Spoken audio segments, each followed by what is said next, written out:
Hola grupo, ¿cómo están? Buenas noches. Vamos a ver ahorita lo que es el tema de los relevadores electromagnéticos. Fíjense, vamos a tener dos tipos. Físicamente hablando, tenemos los tipos redondos y los tipos cuadrados. ¿Por qué se le llaman redondos o cuadrados? Esto es por el tipo de base donde van a estar empotrados los relevadores. Estos dos que tengo aquí enfrente son estos dos son los tipos redondos. ¿Por qué se le llaman redondos? Porque la base, en el caso de la base, los pines, donde entran los relevadores, lleva una secuencia redonda, miren, en forma de círculo, ¿sí? En este caso, esta base que yo tengo aquí está numerada del 1, 2 hasta el número 11. Por ejemplo, es un relevador de 11 terminales y obviamente en este caso los pines van en forma circular, por eso se le llama redonda. Esta es una base de un relevador de 3 polos, ¿sí? Y bueno, y tal como lo comentamos hace un momento, ahorita vemos cómo se van a distribuir. Estos relevadores son enchufables. ¿Por qué se llaman enchufables? Porque obviamente van a entrar directamente en la base. El tipo de entrada que tiene el relevador se le conoce como tipo pin o tipo aguja también. Y tiene una ranura que nos va a indicar exactamente la posición por donde va a entrar el relevador en la base. Es decir, aquí va a ser imposible que nos podamos equivocar en el momento de meter el relevador. Si yo lo quiero meter en otra posición, pues nunca va a entrar, ¿sí? Entonces, solamente en la posición que podemos meter el relevador. Este otro es un relevador de 2 polos. ¿Por qué? Por el número de terminales que tiene. Nada más tiene 8 terminales. Sigue siendo redondo, miren, por la forma en como los pines, ¿sí?, con las terminales tipo aguja van a entrar directamente al relevador.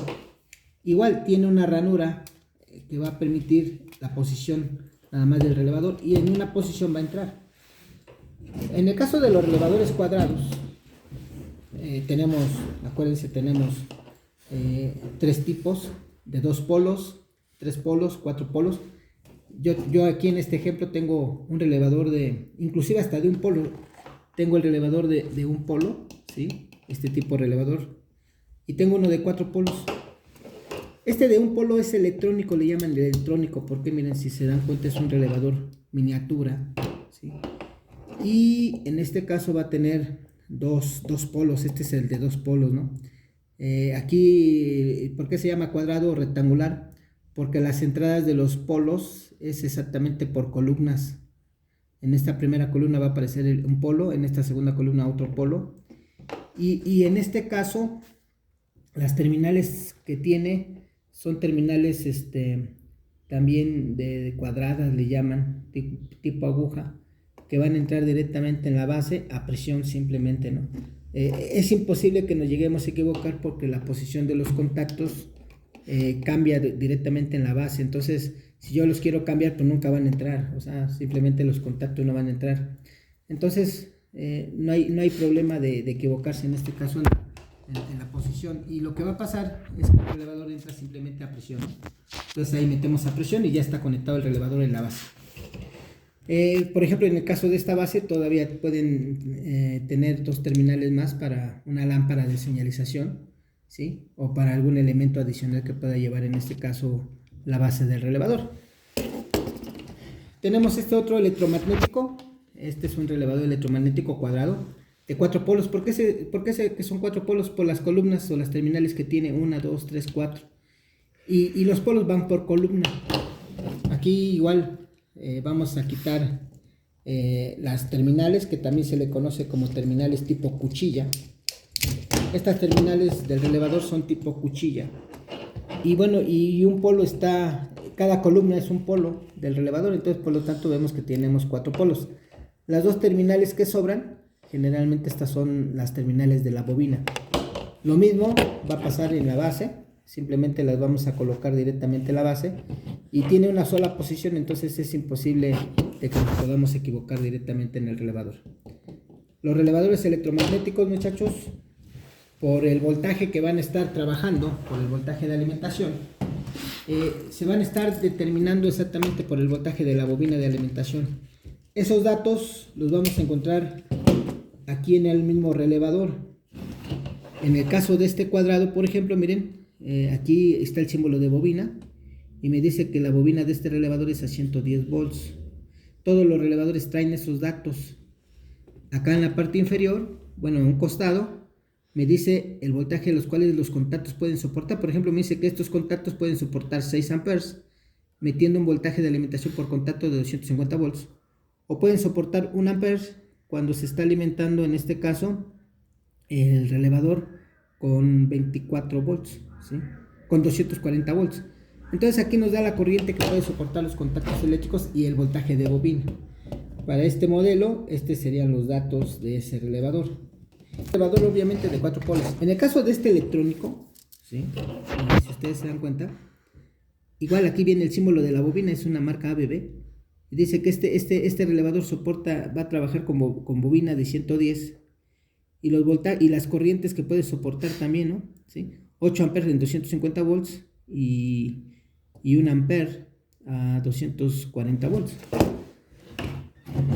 Los redondos, por ejemplo, aquí en el costado, en el lateral del relevador, si se dan cuenta, ahí está el voltaje de la bobina. Siempre vamos a encontrar estos datos: 24 volts, pero en corriente directa. Este es un relevador de bobina de 24 volts en directa. Aquí es importante checar la polaridad del relevador para que podamos conectarlo correctamente. Y siempre en los laterales viene, en este caso, también cuánto soportan los contactos. En este caso, este contacto puede soportar una alimentación de 250 volts en alterna o hasta 28 volts en directa. Y los contactos de este relevador soportan 10 amperes. Si lo alimentamos con 250 volts alterna, puede soportar hasta 7 amperes. Y algo importante, en el caso de todos los relevadores, también vienen, en este caso, la distribución de cómo están sus contactos, ¿no? Cuáles son las terminales de la bobina. Por ejemplo, en este caso 2,7 es bobina. Y los polos, ¿no? Por ejemplo, en este caso nos habla de que la entrada 1,4 es un polo, 1,4,3 un polo, 1,4 contacto cerrado, 1,3 contacto abierto. Y aquí en este caso, en la entrada 7 es el polo común, perdón, el 8 es el polo común, el 5 es el cerrado y el 6 es el abierto. Y la bobina 2,7. Entonces ahí siempre vamos a encontrar esa información en los relevadores, muchachos, de cómo vienen distribuidos. Finalmente, por ejemplo, este último relevador, también fíjense, coincidió que todos son de 120 volts, este de la bobina. Por ejemplo, estos dos últimos, el voltaje de bobina la trae exactamente la bobina y se alcanza a ver. Y en la parte superior me da el dato técnico de cuánto soportan los contactos. 10 amperes los abiertos, 5 amperes los cerrados, el voltaje de alimentación 250 volts o 30 volts en corriente directa. Esto es lo que pueden soportar los relevadores. Ahora, también los relevadores en un momento dado podemos trabajar, podemos probarlos en este caso. Si yo levanto, por ejemplo, esta palanquita en el relevador, aquí vamos a notar cómo los contactos cambian de posición. Voy a girar la palanca y vean, los contactos se activan, cambian de posición.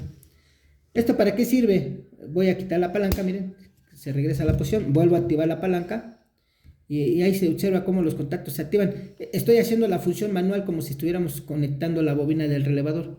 ¿Esto para qué me sirve? Para probar sus polos, que realmente los contactos estén cambiando de posición, los cerrados se abran y los abiertos se cierren. En el caso de esta marca, pues es una palanquita que tengo que girar, ¿sí? Simplemente para cambiar la posición de los contactos. En esta otra marca, que es la marca de Omron, es parecido. Vean, aquí están los contactos y ahora es pulsar este botoncito, miren. Si pulso los botones, los contactos cambian de posición, si los suelto regresan. Entonces es otra forma de checar manualmente los contactos del relevador. Entonces ahí hago la prueba de continuidad y, como les digo, los contactos cerrados se tienen que abrir y los abiertos se tienen que cerrar. Y bueno, algunos relevadores van a hacer lo mismo. En el caso de ABB va a ser lo mismo. Y bueno, y exactamente así es como van a trabajar, ¿sale? En otro caso, en otros aspectos, vamos a encontrar que los relevadores tienen un TETS, por ejemplo, que nos indica cuando está funcionando el relevador. Cuando se activa el relevador, aquí se va a aparecer una bandera de color anaranjado, o algunos traen un LED que se va a prender, ese LED que me indica que el relevador está funcionando. Bueno, y así es como funcionan básicamente los relevadores, y así vamos a encontrar su información técnica. Vamos a verlo funcionar, muchachos. Adelante.